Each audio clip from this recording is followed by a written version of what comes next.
Hello guys, welcome back to Lakshya Siddhi. This is Puneet Gautam. आपका स्वागत है टेंस की इस मास्टर क्लास में, द फाउंडेशन क्लास में। क्योंकि देखो ना, इस क्लास को द फाउंडेशन क्यों कहा गया है। पहली बात तो ये है कि यार इस क्लास को फाउंडेशन नाम क्यों दिया गया है गुरुजी। Why is it foundation? क्योंकि देखो, सबसे पहले अगर हम मकान बनाने जा रहे हो तो बिल्डिंग, जितने बड़ी से बड़ी बिल्डिंग, छोटी से छोटी बिल्डिंग, झोंपड़ी, जिस मर्जी चीज की बात कर लो, जब अगर उसकी नींव मजबूत ना हो, फाउंडेशन मजबूत ना हो, तब वो ज्यादा दिन टिक नहीं सकती। तो अगर हम टेंस के बारे में पढ़ने जा रहे हैं, तो अगर हमारा फाउंडेशन ही वीक है, ऊपर ऊपर से हम टेंस पढ़ ले और बीच में फाउंडेशन हो ना, तो हमारे उस टेंस को पढ़ने का फायदा नहीं है। तो आज हम पढ़ेंगे the foundation of the tense या the foundation of English subject. क्या क्या पढ़ेंगे उसमें? उसमें हम लोग पढ़ेंगे understanding of subject, verb, object and sentence structure के बारे में हम पढ़ेंगे। टाइप्स ऑफ सेंटेंस पढ़ेंगे, कुछ कुछ टाइप्स ऑफ सेंटेंस के बारे में हम डिस्कस करेंगे। तो इस तरह से आज हम इन इन चीज़ों के बारे में हम पढ़ेंगे जो जो हमने अभी डिस्कस कर लिया है। बिना टाइम गंवाएं, चलो आज फाउंडेशन क्लास जो है शुरू करते हैं। तो सबसे पहले हमारे पास आई the anatomy of sentence. The anatomy of sentence से क्या मतलब है कि सेंटेंस की जान के बारे में हम पढ़ेंगे कि सेंटेंस आखिर होता क्या है। फॉर एग्जाम्पल, आप लोग देख रहे हो राम सेब खाता है। राम सेब तो खाता है, ये एक सेंटेंस हो गया कि राम क्या खाता है, सेब खाता है। ठीक है, पर सेंटेंस के बाद अगर हम बात करें सेंटेंस में क्या क्या चीजें यूज हुई है। सेंटेंस में 4 शब्द यूज हुए हैं, एक राम, एक सेब, एक खाता, एक है से पता चल रहा है कि प्रेजेंट चल रहा है जी, है ना। प्रेजेंट में राम क्या कर रहा है, सेब खा रहा है, तो प्रेजेंट चल रहा है खत्म कर दो। 3 चीजें हमारे पास बचती है। क्या क्या बचती है? एक राम बचता है, सेब बचता है और खाता है बचता है। अच्छा जी, ठीक है, राम सेब खाता है। उसमें अगर हम देखें द एनाटॉमी, जान क्या है सेंटेंस की। सेंटेंस में सबसे पहले राम है। राम को क्या कहा जा सकता है? सब्जेक्ट कहा जा सकता है, क्योंकि काम कौन कर रहा है? राम कर रहा है, that's why the Ram is the subject. अब बात करें सेब की, तो सेब, राम किसको खा रहा है, किसके ऊपर वो काम हो रहा है? सेब के ऊपर हो रहा है, सेब को खाया जा रहा है, दैट्स वाई द सेब is the object of the sentence. And Ram क्या काम कर रहा है? राम और सेब तो आगे, सब्जेक्ट और ऑब्जेक्ट तो आगे। राम क्या काम कर रहा है? राम सेब को खा रहा है। एक्शन काम क्या, एक्शन क्या हो रहा है इस सेंटेंस में? खाना। तो जो एक्शन होता है सेंटेंस में, that is known as verb, या इंग्लिश में कहते हैं क्रिया। उसको हम क्या कहते हैं? वर्ब कहते हैं या क्रिया कहते हैं। 3 चीजें पता लग गई। सब्जेक्ट किसे कहते हैं? जो काम, जिसके बारे में सेंटेंस है। मान लो राम के बारे में सेंटेंस, तो Ram is the subject. Second चीज पता लग गई कि राम उस सेंटेंस में किस चीज के बारे में बात कर रहा है, राम क्या कर रहा है। राम खा तो रहा है, लेकिन क्या खा रहा है? सेब खा रहा है, दैट इज ऑब्जेक्ट, इसके बारे में बात हो रही हो।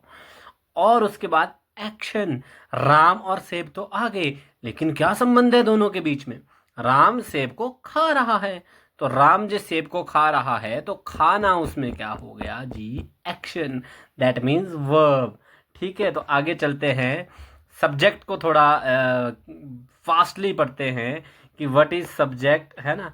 सब्जेक्ट को थोड़ा वास्टली पढ़ते हैं कि व्हाट इज सब्जेक्ट। तो सब्जेक्ट क्या होता है? देखो, subject is the soul of the sentence. पहले तो यहां से जान लो कि subject is the soul of a sentence. Subject क्या होता है? एक सेंटेंस की आत्मा होती है, सोल होती है।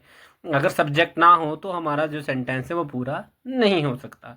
और सब्जेक्ट हो क्या सकता है? Subject can be a person, subject can be a place, subject can be a thing, subject can be a idea और एनीथिंग, है ना।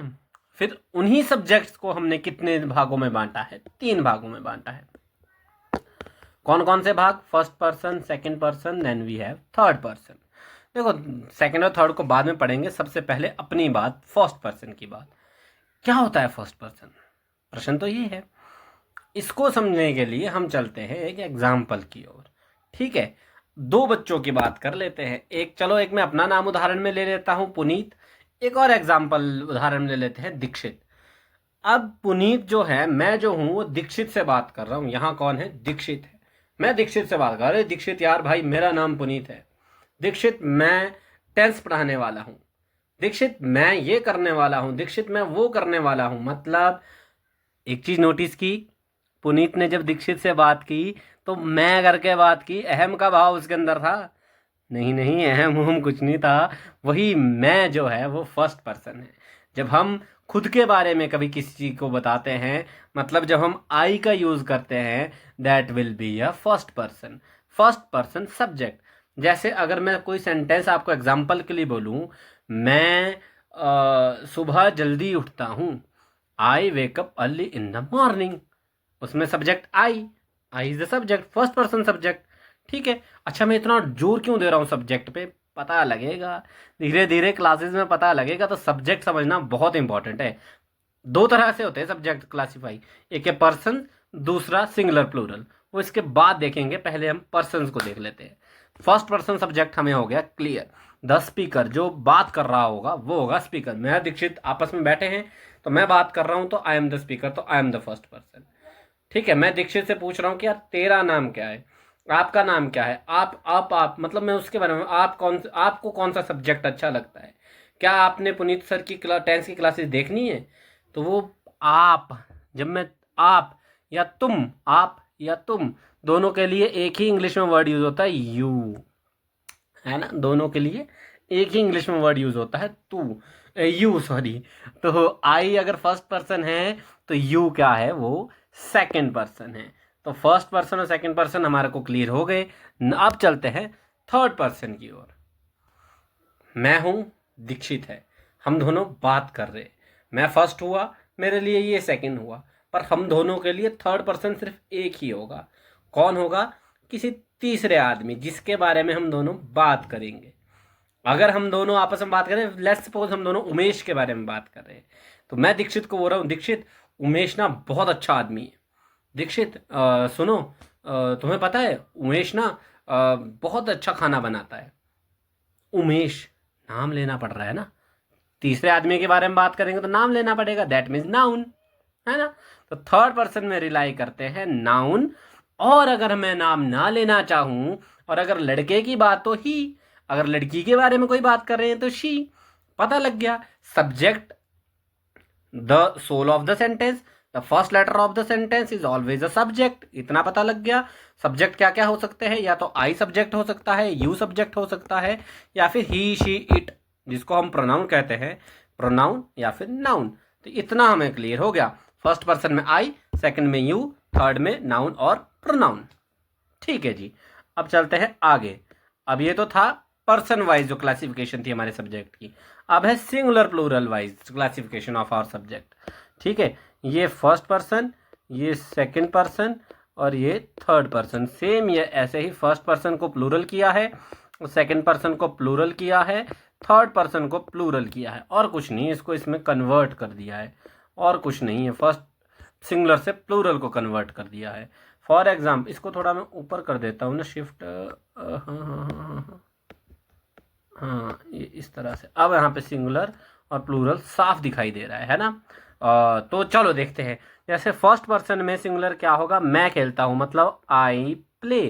तो आई को अगर हमने प्लूरल में चेंज करना है तो उसको बोल देंगे कि हम खेलते हैं। मेरे बारे में जहाँ बात हो रही हो, फर्स्ट पर्सन, खुद के बारे में जब मैं बात कर रहा हूँ, आप खुद के बारे में जब बात कर रहे हो तो आपके लिए फर्स्ट पर्सन आप हुए। तो आप जब मान लो किसी को बता रहे हैं, अगर मैं किसी को बताऊंगा तो मैं ऐसा बोलूंगा कि हम खेल रहे हैं भाई, मैं और मेरी टीम हम खेल रहे हैं, तो वो प्लूरल में चला गया। अब अगर सेकंड पर्सन की बात करें, सेकंड में यू आता है, तो जैसे आई का वी चेंज हो गया था, यू का भी क्या चेंज होगा, यू ही रहेगा, यू चेंज नहीं होता, यू ही रहता है, प्लूरल में भी और सिंगुलर में भी। ठीक है, बस हमें कॉन्टेक्स्ट देखना पड़ता है कि किस में चेंज हो रहा है। ठीक है, अब अगर थर्ड पर्सन की बात करें तो थर्ड पर्सन में वह खेलता है, बोला था ना, पुल्लिंग के लिए ही, स्त्रीलिंग के लिए शी, अगर कोई ऑब्जेक्ट के बारे में बात हो रही है, प्लेस के बारे में बात हो रही है, कुछ भी, तो उसके लिए इट। ठीक है, वह खेलता है सिंगुलर, उसको प्लूरल में बदलना है तो वे खेलते हैं, वे सब खेलते हैं, है ना। तो दे प्ले, या ही प्लेज, या दे प्ले। तो समझ आ गया हमें इतना कि singular third 3 person of the subject हमें समझ आ गया, first person, second person, third person. हमें समझ आ गया कि the 2 ways of the subject की, एक सिंगुलर सब्जेक्ट होंगे, एक प्लूरल सब्जेक्ट होंगे। सब्जेक्ट हमें क्लियर हो गया है। आगे चलते हैं वर्ब की ओर। वर्ब क्या है? If the subject is the soul of a sentence then verb is the engine of a subject. Why we can call it an engine? Because an engine pulls the whole car, है ना? The engine pulls the whole car, so the verb pulls the whole sentence। तो verb के बिना sentence अधूरा है। जब हम कुछ काम ही नहीं बता रहे हैं, जब हमारे सेंटेंस में कुछ काम होने का बोध ही नहीं हो रहा है, तो क्या खाक सेंटेंस पूरा हुआ? अगर हम सीधा बोल दे, जैसे भी हमने एग्जाम्पल के लिए कहा था कि वह डैश है, क्या है? या तो वह खेलता है, वह गाता है, वह रोता है, वह खाता है, कुछ तो कर रहा है भैया। वो आदमी बस वो है तो नहीं हो सकता। ठीक है, तो इस वजह से सेंटेंस में वर्ब होना कंपलसरी है। वर्ब क्या होती है? वर्ब होती है जिसमें एक्शन के होने का पता लगे, जिसमें एक्शन के होने का पता लगे, या स्टेट ऑफ द सेंटेंस का पता लगे। जैसे है माने प्रेजेंट में है, था माने हो गया था, होगा माने अभी होगा। स्टेट का पता लगे या फिर उससे एक्शन का पता लगे। मोस्ट ऑफ द टाइम तो वर्ब को एज एन एक्शन वर्ड ही कंसीडर किया जाता है। जैसे खाना एक एक्शन। देखो, एक्शन माने जिसमें हम, मतलब हमारा बॉडी का इस्तेमाल हो रहा है। देखो, खाने में बॉडी का इस्तेमाल होगा, गाने में बॉडी का इस्तेमाल होगा, सोने में बॉडी का इस्तेमाल होगा, खेलने में बॉडी का इस्तेमाल होगा, पढ़ने में बॉडी का इस्तेमाल होगा। बस जहां बॉडी का इस्तेमाल होना शुरू हो जाए वो वर्ब हो गई। वर्ब छांटना आसान हो जाएगा हमें अब सेंटेंसेस में। सेंटेंस वो सब्जेक्ट छांटना आसान हो जाएगा हमें सेंटेंसेस में। क्या ऑब्जेक्ट छांटना आसान होगा? लेट्स सी, ऑब्जेक्ट छांटना आसान है कि नहीं है। 2 तरह के ऑब्जेक्ट होते हैं जो कर्म हो रहा होता है सेंटेंस में। 2 तरह के कौन कौन से होते हैं भैया? ऑब्जेक्ट मैंने इसके पीछे छुपा दिया तो कोई टेंशन नहीं है। 2 तरह के होते हैं, एक तो डायरेक्ट ऑब्जेक्ट होता है, एक इनडायरेक्ट ऑब्जेक्ट होता है। डायरेक्ट ऑब्जेक्ट क्या होता है? जैसे कि ये हमारे पास सेंटेंस है, राम रीड्स। राम तो सब्जेक्ट हो गया, रीड्स पढ़ना माने बॉडी का यूज हो रहा है, तो पढ़ना उसमें वर्ब हो गई। एक ही शब्द बचा, अ बुक। तो इससे सिंपली ये भी पता लगा कि last word can be an object. Last word of a sentence can be an object. या सो डायरेक्ट ऑब्जेक्ट के बारे में तो क्लियर हो गया। मगर अगर हम बात करें इनडायरेक्ट ऑब्जेक्ट की, तो यहां पर लिखा है he gave me a book. He gave me a book. इसको भी एग्जाम्पल से समझते हैं। पुनीत, दीक्षित, उमेश। पुनीत दीक्षित आपस में बात कर रहे हैं। पुनीत ने लिखकर दे दिया दीक्षित को कि he gave me a book, और पुनीत ने दीक्षित के पास पकड़ा दिया और पुनीत वहां से चला गया। दीक्षित ने वही चीज टेबल पे रखी, दीक्षित भी वहां से चला गया। अब आए उमेश जी। उमेश जी ने वो चीट उठाई और उमेश जी उसमें पढ़ रहे हैं। अच्छा, he gave me a book. अब उमेश जी परेशान हैं कि यार ये मी किसको लिखा है? ये मी दीक्षित को लिखा है या पुनीत को लिखा है? Indirect object.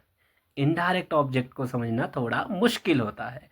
सो इस एग्जाम्पल से समझना आसान हो गया होगा। डायरेक्ट ऑब्जेक्ट और इनडायरेक्ट ऑब्जेक्ट दोनों समझ आ गए होंगे। तो हमें देखो, सब्जेक्ट समझ आ गया, वर्ब समझ आ गई, ऑब्जेक्ट समझ आ गया। सब्जेक्ट हमेशा पहला वर्ड होगा, वर्ब उसके बाद वाला वर्ड होगा अगर इंग्लिश में पहचानने की बात हो रही है। ऑब्जेक्ट उसके बाद वाला वर्ड, लास्ट वाला वर्ड होगा। तो अगर हिंदी में समझने की बात हो रही, जैसा हमने उसमें देखा था, राम सेब खाता है। राम सब्जेक्ट था, सेब ऑब्जेक्ट था, और खाना जिसमें कार्य हो रहा है वो वर्ब थी। हिंदी में हमेशा ऐसे होता है, हिंदी में हमेशा पहला वर्ड सब्जेक्ट होगा, सेकंड वर्ड ऑब्जेक्ट होगा, थर्ड वर्ड जो है हमारा क्रिया होगी या फिर वर्ब होगी। इतना क्लियर हो गया है। समय हमारे पास बहुत ज़्यादा है, तो चलते हैं आगे। अब पढ़ते हैं टाइप्स ऑफ सेंटेंसेस के बारे में। कितनी तरह के सेंटेंस है हमारे पास? देखो, हमारे पास although we have the plenty of subject types of sentence there, plenty of types, है ना, हमारे पास वहाँ पर है। लेकिन हम बात करेंगे मेन टाइप्स के बारे में। मेन टाइप क्या है? सबसे ज़्यादा मेन तो है अफर्मेटिव टाइप, सकारात्मक टाइप। देखो, डायरेक्ट जो हम बात बोल देते हैं ना, दैट इज अफर्मेटिव। क्या बोल देते हैं, जैसे मैं खा रहा हूं, अफर्मेटिव। पुनीत गा रहा है, अफर्मेटिव। दीक्षित पुस्तक पढ़ रहा है, अफर्मेटिव। उमेश खाना पका रहा है, अफर्मेटिव। उमेश ऑफिस का काम कर रहा है, अफर्मेटिव। जिसमें हम डायरेक्ट कोई चीज, कोई इंफॉर्मेशन दे देते हैं, दैट इज अफर्मेटिव। ठीक है। उसी अफर्मेटिव को अगर हम लोग नो या नॉट के साथ या नेगेटिव, नकारात्मकता के साथ बताएं, फॉर एग्जाम्पल मैं नहीं खा रहा हूं, जहां नहीं शब्द आ जाए, मैं नहीं गा रहा हूं, दीक्षित पुस्तक नहीं पढ़ रहा है, उमेश खाना नहीं खा रहा है, सॉरी बना रहा है ना, छोड़ो, उमेश ऑफिस का काम नहीं कर रहा है, जहां नहीं आ गया, जहां हमने एक अफर्मेटिव को नो का साथ यूज करना शुरू कर दिया, दैट इज नेगेटिव। अब आते हैं इंटेरोगेटिव पे। क्या होता है, जो अफर्मेटिव सेंटेंसेस होते हैं, उन अफर्मेटिव सेंटेंसेस को जब हम क्वेश्चन की फॉर्म में पूछ लेते हैं, that is interrogative. For example क्या हो सकता है, जैसे अफर्मेटिव सेंटेंस, जैसे अभी भी मैंने कहा ना कि पुनीत गा रहा है, फिर हमने नेगेटिव किया कि पुनीत नहीं गा रहा है। अब इसको अगर अफर्मेटिव बदलेंगे तो क्या होगा, सोचो सोचो सोचो। हाँ, क्या पुनीत नहीं गा रहा है? क्या क्या उमेश खाना नहीं पका, आई एम सॉरी, क्या उमेश, सकारात्मक को बदलना है ना, नेगेटिव को तो नहीं बदलना है, पहले सकारात्मक को बदलना है, डायरेक्ट को बदलना है। तो क्या था कि पुनीत गा रहा है, यही था अफर्मेटिव। उसको चेंज करो, क्या पुनीत गा रहा है। अब क्या था अफर्मेटिव कि उमेश ऑफिस का काम कर रहा है, तो क्या उमेश ऑफिस का काम कर रहा है, प्रश्न बना देंगे, उसके साथ क्वेश्चन मार्क साइन लगा देंगे, दैट इज इंटेरोगेटिव। समझे नहीं समझे, समझ गए तो ठीक, नहीं समझे तो भी ठीक क्योंकि समझ ही जाओगे, रिपीट में देख लेना। आगे चलते हैं इंटेरोगेटिव नेगेटिव की ओर। अफर्मेटिव हो गया, नेगेटिव हो गया, इंटेरोगेटिव नेगेटिव हो गया। जब हम इन दोनों को प्लस कर देते हैं, नेगेटिव और इंटेरोगेटिव को प्लस कर देते हैं, दैट इज नेगेटिव इंटेरोगेटिव। जैसे कि हमने एग्जाम्पल लिया था, पुनीत गाना गा रहा है, फिर हमने उसको नेगेटिव में बदला था, पुनीत गाना नहीं गा रहा है। फिर उसको क्वेश्चन में बदला था, क्या पुनीत गाना गा रहा है। उसको इंटेरोगेटिव नेगेटिव में बदलेंगे तो क्या पुनीत गाना नहीं गा रहा है। सिंपल। अब इसमें एक एग्जाम्पल मैंने दिया है कि जैसे मैं जाता हूं, उसको नेगेटिव में बदलो, मैं नहीं जाता हूं। उसको ही इंटेरोगेटिव में बदलो, क्या मैं जाता हूं। उसको ही इंटेरोगेटिव नेगेटिव में बदलो, क्या मैं नहीं जाता हूं। ये 4 तरह के सेंटेंस के टाइप हमने पढ़े, जो हमें हमारे डेली बोलचाल में हमारे काम आएंगे। और इन्हीं टाइप्स ऑफ सेंटेंस में हम लोग जो है अपने टेंस में हिंदी से इंग्लिश में कन्वर्ट करेंगे। सिंपल सी चीज़, ठीक है। और नॉर्मल सेंटेंस हम पहले करेंगे, जो हमारे डेली के बोलचाल में यूज़ होने वाले शब्द हैं। तो हमने बहुत सारी चीज़ें पढ़ी। हमने क्या पढ़ा, हमने क्या पढ़ा, हमने सब्जेक्ट पढ़ा, टाइप्स ऑफ सब्जेक्ट पढ़े। First letter of a sentence is always be a subject. उसके बाद जो है, उसके बाद हमने पढ़ा कि हिंदी भाषा की अगर बात करें, जैसे राम सेब खाता है, राम अगर सब्जेक्ट है तो राम के तुरंत बाद ऑब्जेक्ट लगता है, जो सेब था। और जहाँ पे हमारी बॉडी यूज़ हो रही हो जिस वर्ड में, दैट इज़ द वर्ब। जैसे खाने में मुंह का इस्तेमाल होगा, गाने में मुंह का इस्तेमाल होगा, नाचने में पैरों का इस्तेमाल होगा। इस तरह से हमने 3 चीज़ें पढ़ी। क्लियर हो गया जी हमें, ऑब्जेक्ट भी, सब्जेक्ट भी, और साथ ही साथ हमें ये भी क्लियर हो गया कि what is the verb in a sentence. तो हमें 3 चीज़ें हम छांट सकते हैं अपने किसी भी हिंदी के सेंटेंस में, हमें 3 चीज़ें छांटी जा सकती है बहुत आसानी से। उसके बाद हमने टाइप्स ऑफ सेंटेंस पढ़े कि एक अफर्मेटिव होता है, नेगेटिव होता है, इंटेरोगेटिव होता है, नेगेटिव इंटेरोगेटिव होता है। The foundation is complete. अब हम पढ़ते हैं कितनी तरह के टेंस होते हैं हमारे पास। हमारे पास 3 तरह के टेंस होते हैं। पहले तो टेंस का मतलब क्या होता है। टेंस का मतलब क्या होता है, टेंस का मतलब होता है time. The 3 pillars of time. Time 3 तरह से हम लोग प्रदर्शित कर सकते हैं। जैसे मैं कल शिमला गया था, कल गया था, या मैं ऐसा कहूं मैं शिमला गया था, तो जहां था शब्द आ गया, दैट मीन्स मैंने पास्ट में कोई काम कर लिया है, भूतकाल में हो गया है। या मैं अभी की बात करूं, मैं अभी शिमला जा रहा हूं, प्रेजेंट में भाई जा रहा हूं यार अभी मैं उसमें सब्जेक्ट क्या आया, मैं, I first person subject, singular subject. हम शिमला जा रहे हैं माने प्रेजेंट, है माने प्रेजेंट, जा रहे हैं।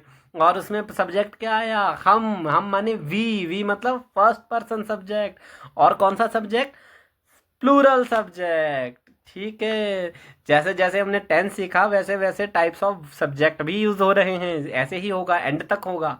इसीलिए कहा था सब्जेक्ट वर्ब ऑब्जेक्ट, तीन चीजें अपनी पक्की करना कंपलसरी है। अब चलते हैं आगे फ्यूचर की ओर, कि फ्यूचर क्या होगा। जैसे मैं कल शिमला जाऊंगा, अब इसमें कल शब्द को हटा दो, मैं शिमला जाऊंगा, तो इससे पता लग गया कि कभी आने वाले समय में वो शिमला जाएगा। अगर हम एक स्पेसिफिक टाइम दे दें कि मैं कल जाऊंगा जी शिमला, तो वो भी कोई बुरी बात नहीं है, उसमें भी हम पता लगा देंगे कि वो कब जाएगा शिमला, वो कल जाएगा शिमला, यानी कि जो भी काम होगा वो फ्यूचर में ही होगा। तो तीन चीजें हमने पढ़ ली, पास्ट माने पहले जो हो गया है, प्रेजेंट माने जो अभी हो रहा है, फ्यूचर माने जो भी होगा। इतनी सारी चीजें हमने कवर कर ली, यस और नो? ठीक है जी। अब क्या होगा, अब हम लोग रूल के ऊपर मास्टरी करेंगे, पर रूल के ऊपर मास्टरी इस क्लास में तो नहीं करेंगे, रूल के ऊपर मास्टरी करेंगे आने वाली क्लासेस में। तो अगर आप लोगों ने मेरा बैच नहीं लिया था तो आप पास्ट टेंस में जी रहे थे, या आप अभी मेरा बैच खरीदोगे तो आप फ्यूचर टेंस में चले जाओगे, या आप खरीद रहे हो, अभी मुझे मैसेज कर रहे हो, दैट मीन्स आप प्रेजेंट में जी रहे हो। तो इस तरह से हमने सभी चीज़ें क्लियर की। अब हम रूल्स को मास्टर करेंगे ताकि हम लोग जल्दी से जल्दी शब्द सेंटेंसेस को कन्वर्ट कर सकें और अपने ग्रामर को थोड़ा और स्ट्रॉन्ग कर सकें। ठीक है, देखो मेरा कोई इंग्लिश को पढ़ाने का मोटिव ये नहीं है कि मैं इंग्लिश को ही सपोर्ट करता हूँ या किसी और उसको नहीं करता, बिकॉज मेरी मास्टरी इंग्लिश में है, that's why I am comfortable in language English only, है ना। बाकी भी लैंग्वेजेस की बात करेंगे, पर इंग्लिश से शुरुआत करते हैं, टेंस से शुरुआत करते हैं, ग्रामर से शुरुआत करते हैं और खत्म। आज के लिए इतना ही, मिलेंगे किसी और क्लास में रूल्स को लेकर, तब तक के लिए बाय बाय।